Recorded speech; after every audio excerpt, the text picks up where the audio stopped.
तर भरपूर मित्रांचा कमेंट होतं आणि भरपूर मित्र म्हणू पण लागले की भाईसाहेब तुम्ही व्हिडिओ भारी बनवता आणि पण तुमचं लोकेशन वगैरे काही ठरलेलं असतं का तसं काही. तर भावांनो माझं तसं काही लोकेशन वगैरे ठरलेलं काही नसतं.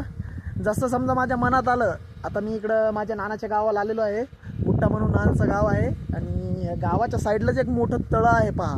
तर त्या तळ्यावर आलो मी. तर असं काय ठरलेलं नसतं, माझी कोणतीच गोष्ट ठरलेली नसती. जरी माझ्या मनात आलं तरी मी व्हिडिओ बनवायला सुरुवात करतो. तर हे तळ्यावर आलतो मी. तर हे तळं तुम्ही बघून घ्या किती मोठं आहे. हे बघा, हे बघा किती मोठं तळं आहे. हे बघा, हे तळ्यात विहीर आहे गावकऱ्यांना पाणीसाठी आणि इकडं भरपूर लांब आहे बघा. आता एवढं ते उन्हात आता दिसणार नाही, पण बघा हे 2-3 विहिरी आहेत आणि बाकीचं मग हे आतमध्ये यायला ही अशी पायरी आहे आणि भरपूर मोटरी वगैरे चालू आहे लोकांची. आपलं काही तसं ठरलेलं नसतं. आपण कसं गावठी माणसं आहे, मनात आली की जिथं पाहावं तिथं व्हिडिओ बनायला सुरुवात करतो. असं नाही की आपलं काही ठरलेलं नसतं. आणि असं काय भरपूर जास्त टेन्शन बी घेत जाऊ नका व्हिडिओ बनवायला. जे मनात आलं ते बनवा, काही विषय नाही. असं काय ठरूनच बनवायचं हे नाही.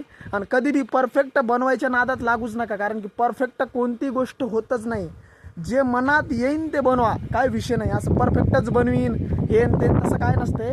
मनात जे येईन ते बनवा, फक्त बनवा, काय विषय नाही.